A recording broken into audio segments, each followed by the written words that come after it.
June is Men's Mental Health Month, and we're going to talk about the burdens that men carry, the fights that we have in silence, and why it's time to have a different kind of conversation. I hope you enjoy this episode. Imagine for a moment that you're a construction worker. Your hard hat strapped on tight as you carefully walk across an I-beam 40 stories above the Manhattan skyline. One foot in front of the other, and there's no room for mistakes or room for hesitation. Now imagine you're working on an oil rig in the middle of the ocean. The platform sways with the waves beneath you. Day after day, month after month, you're surrounded by steel, by salt water, and an endless horizon. You live in cramped quarters away from your family and friends, counting down the days until your shift finally ends so that you can go home. Then imagine you're a small business owner. Week after week, month after month, you're fighting to stay afloat. The bills get paid, but somehow you're never quite ahead. You carry the weight of your family's future on your shoulders. You believe in what you're building, so you keep showing up, no matter how exhausted you are, no matter how stressed you feel, and no matter how much pressure's piling up. And that's dedication and loyalty. But you're tired. It's taking its toll. And you're not allowed to say anything. There's a kind of tired that sleep doesn't fix. You can rest, take time off, even distract yourself, and still feel like something inside you never really settles down. It sits behind your eyes in the center of your chest, like you've been bracing for something for a long time. Most men don't talk about this tiredness because nothing's visibly wrong. Life is functioning. Responsibilities are handled. You're not in a crisis or collapsing, and that makes it hard to justify why you feel heavy. You tell yourself you should be grateful. Other people have it worse, so you move forward. But this isn't about a crisis. It's about accumulation. Every decision you make, every problem that you anticipate, every emotional reaction you manage internally instead of expressing it, it all adds up. It's a kind of weight that doesn't knock you down. It just slowly narrows the space inside of you. You wake up already thinking about work, about money and obligations, things other people depend on you for. You move through your day solving problems and adjusting accordingly, and you manage everything. You don't panic when things go wrong. You absorb impact so that the room stays calm, and people trust you because that's what you do. And being steady feels good because it gives you identity. But there's a difference between being strong and always having to be. Somewhere along the way, strength stopped feeling like something you offered and started feeling like something that you must maintain. There's no day that you get to fully drop the armor. Even during rest, your mind pretty much just scans ahead. You're never completely off. And that constant readiness reshapes you. It makes it harder to feel light. It makes it harder to feel spontaneous, harder to fully relax in moments that should feel safe. Viktor Frankl once wrote, "Between stimulus and response, there is a space. And in that space is our power to choose our response." Many men live in response mode, and they often forget that space exists. Life becomes a series of reactions, and without space, you lose the feeling of being inside your own life. You don't call it burnout, you call it responsibility, but your body feels it. The tension in your shoulders and the way that you don't breathe fully unless you notice. The sense that you're always bracing, even when nothing's really happening. And because nothing is collapsing externally, no one sees it. From a young age, us men learn that reliability equals worth. Being needed equals purpose, and if something breaks, you fix it. If someone's overwhelmed, you stabilize things. If emotions rise, you lower the temperature. That role is honorable, but when it becomes permanent, it narrows your emotional range. You become the one who listens, who supports and steadies others, but rarely the one who gets held in the same manner. We don't always consciously suppress feelings. We just edit ourselves because we don't want to burden anyone. We don't want to appear unstable, and we don't want to disrupt the balance we work so hard to maintain. Over time, we become excellent in managing the external world while losing fluency in the internal one. That emotional compression has consequences. Our feelings are stored, and personally, I can tell you that they definitely don't disappear.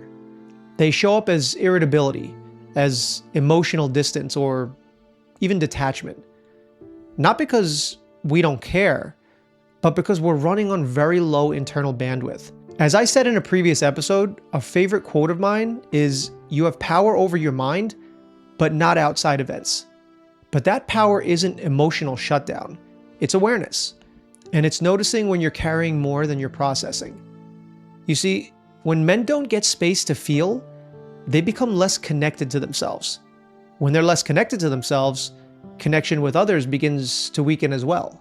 It's not a moral failing. It's a psychological one. A nervous system under constant responsibility without recovery, and then it moves into a guarded state. And when we become a guarded man, we don't feel safe enough to soften.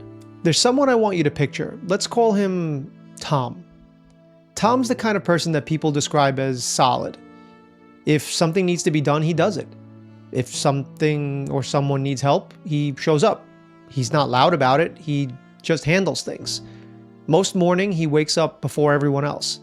He stands in the kitchen with his coffee, already thinking through the day. He thinks about his work, his responsibilities, things around the house, even things other people need. He even thinks about ongoing health problems. There's always something. It's not critical yet, it's just constant.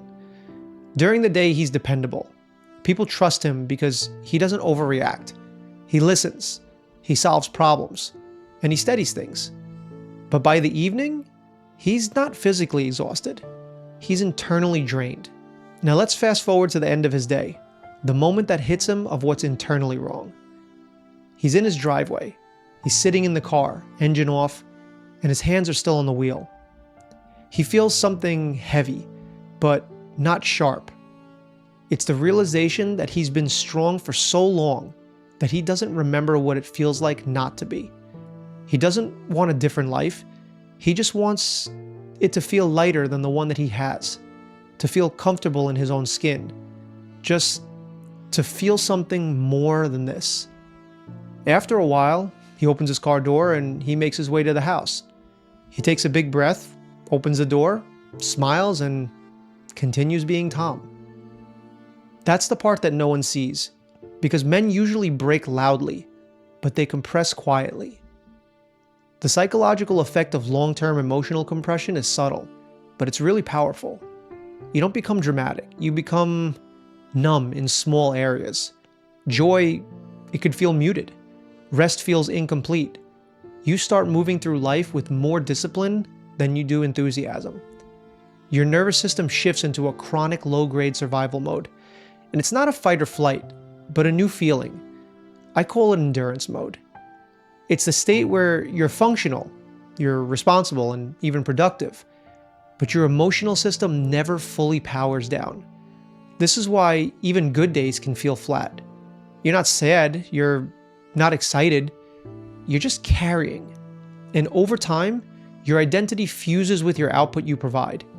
You start to believe that you are your function, the provider, problem solver, the protector in the rock.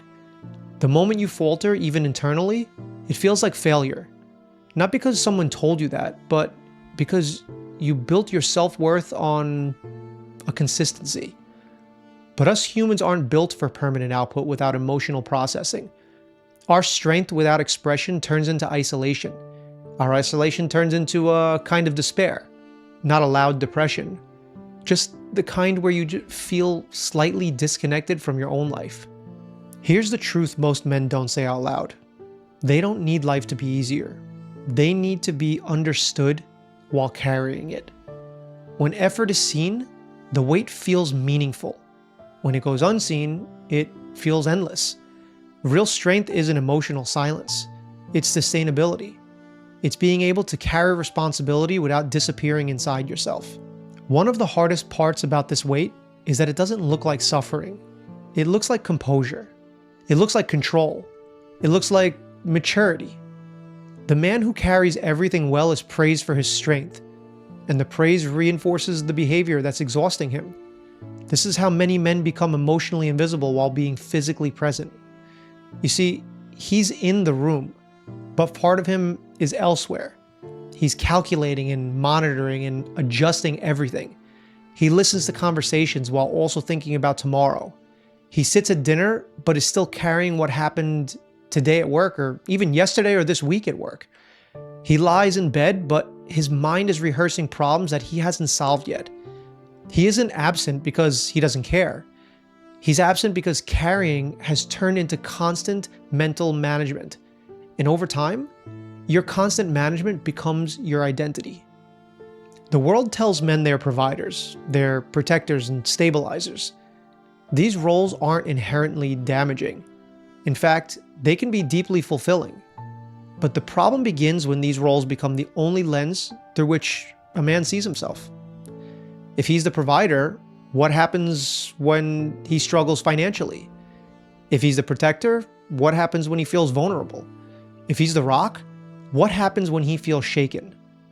When identity is built on unbreakable strength, normal human emotions start to feel like personal failures. That's why so many men don't say they're overwhelmed. They just say that they're tired. We don't say I'm hurting. We say we're stressed.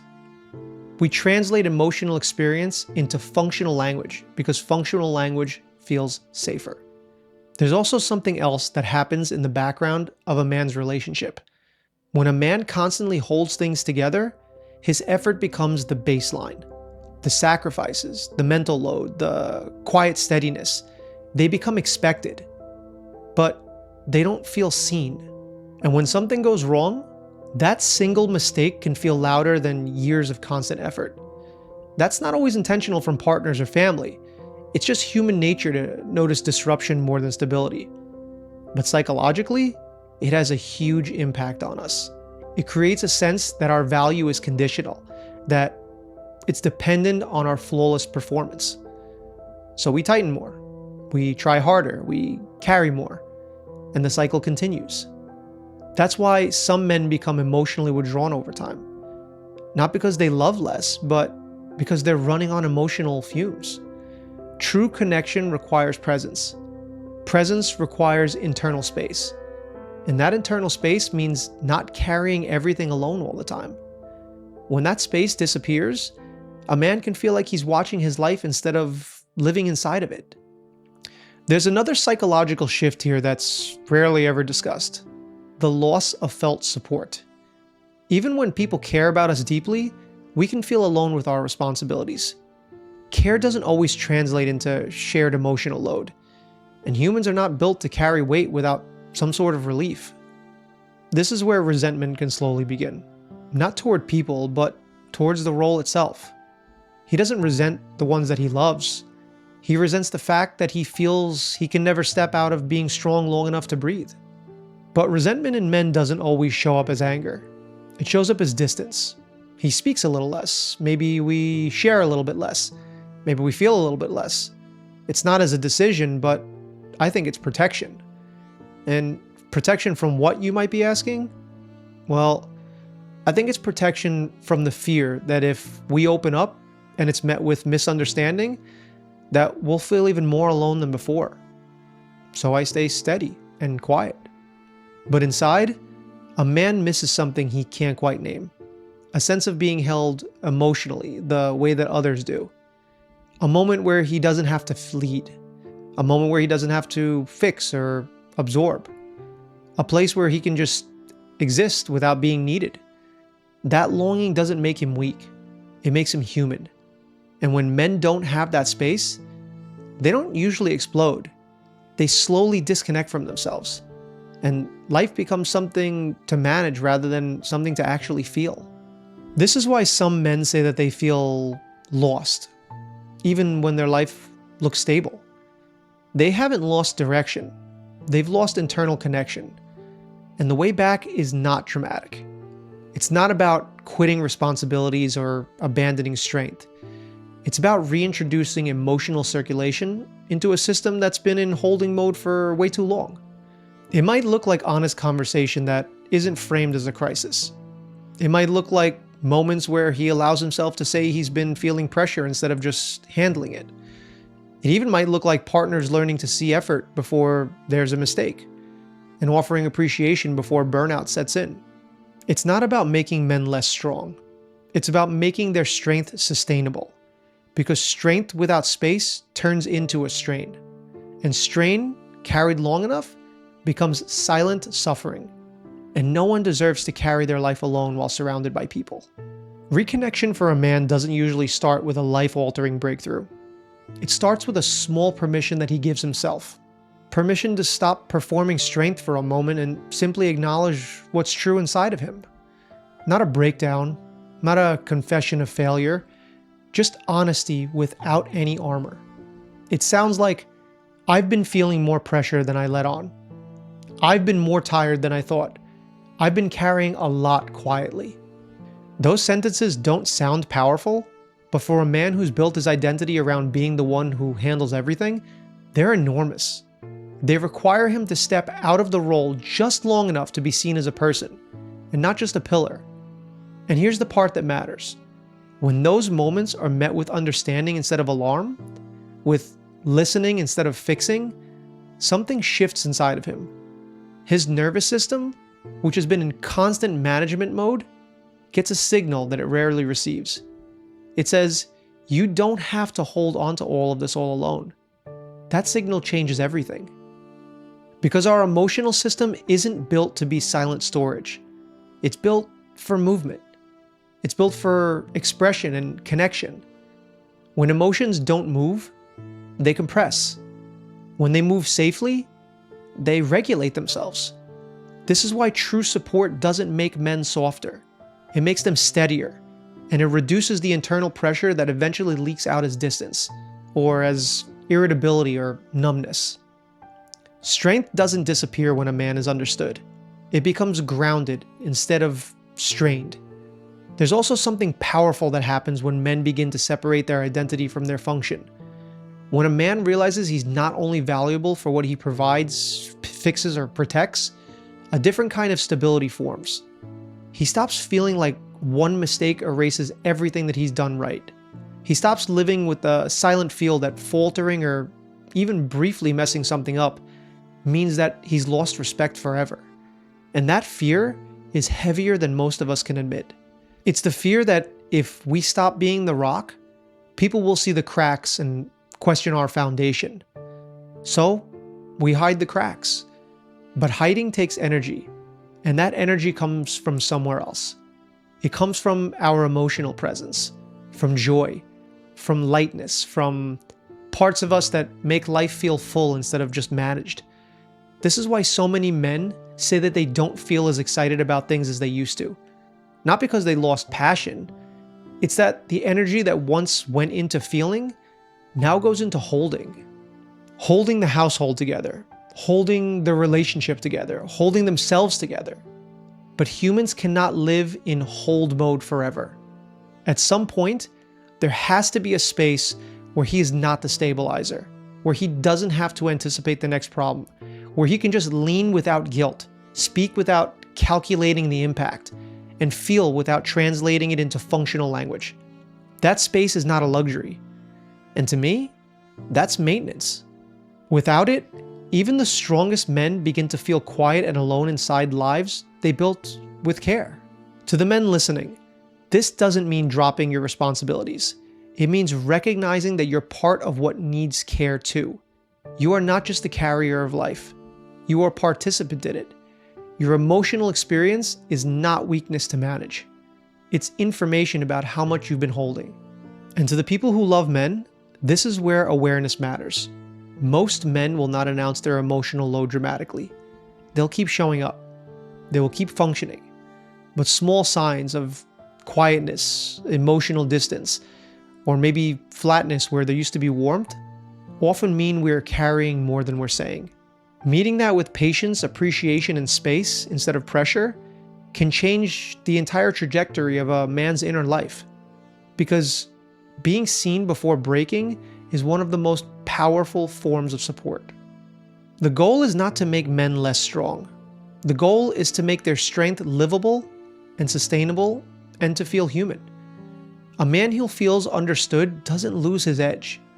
He gains resilience. He gains the ability to stay present instead of just performing it. He regains access to parts of himself that he got buried under years ago of being the strong one. So if the weight ever becomes too much, if the thoughts stop being about tiredness and start being about wanting to disappear or hurting yourself, that's not a sign of weakness. That's a sign that the system is emotionally overloaded, and no one is meant to carry that weight alone. If this episode resonated with you, please subscribe, leave a comment, and share it with someone you think would benefit from it. Us men are not complicated creatures. We all want the same thing. We want respect, love, and to know we're part of a bigger picture and that we're seen for it. No one wants to be in the dark. If you don't have a support group or anyone to talk to listen or sit with you for a moment when times feel heavy to carry by yourself, please call or text 988 in the United States for the Suicide and Crisis Helpline. There's always someone to talk to there 24/7. And remember, real strength is not silent suffering. Real strength is knowing when to carry, when to speak, and when to let someone help you hold the weight. You are allowed to be strong, and you are also allowed to be human.